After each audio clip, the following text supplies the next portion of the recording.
You know, it's funny. Sometimes the absolute simplest words are hiding the most incredible stories. Today, we're going to pull back the curtain on a word you've probably used a million times without even thinking about it. And you'll see how it connects some things that seem like they have nothing to do with each other. So, to get us started, how about a little riddle? What in the world does a nice human being, the grammatical pronoun I, and a really complicated legal case about whether an elephant can have rights? What do they all share? I mean, they sound like they're from totally different universes, right?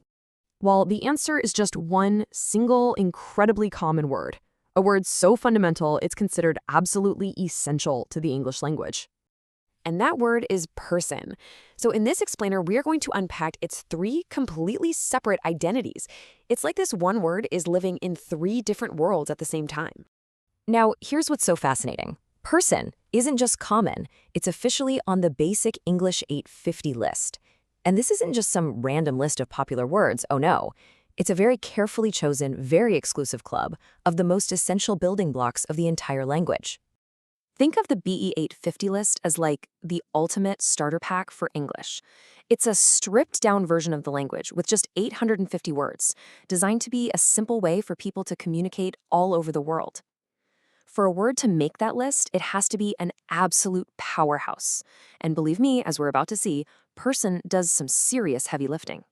Okay, let's start with world number one, the meaning of person that we all know and use constantly, every single day. This is person, the individual, the human being. It's simple, it's straightforward. When you think of a person, you picture a man, a woman, a child. Easy. A sentence like, she is a very nice person. Well, it's exactly what it sounds like. It's describing a human in their personality. This is world number one, the social, everyday world. Simple enough. But this is where the simplicity ends. All right, now we're going to jump into world number two, grammar. And in here, the word person completely changes its job description. So here's the crucial thing you've got to get. In grammar, a person isn't a physical being at all. It's a category. It's just a way to classify who is speaking, who's being spoken to, and who's being spoken about. This table lays it all out perfectly. The first person is the speaker. That's I or we. The second person is who they're talking to. That's you. And the third person is everyone or everything else being discussed. He, she, it, they.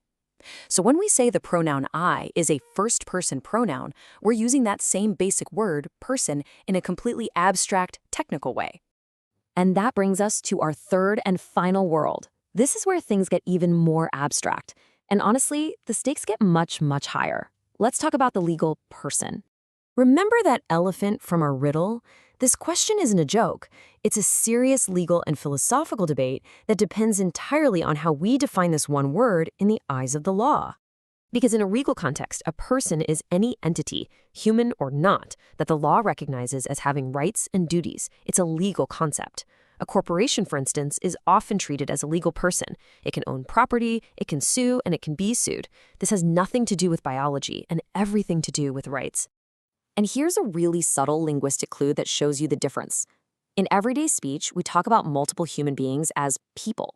But in legal or formal situations, the plural is often persons. You ever see a sign in an elevator that says maximum occupancy 10 persons? That tiny difference isn't a mistake.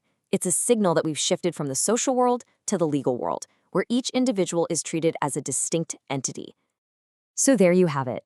One word, straight off that essential list of 850, is doing triple duty. It's a human being walking down the street, it's a grammatical category in a sentence, and it's a legal concept in a courtroom. And that's really the big takeaway here. The words we think of as basic are often the most powerful and complex.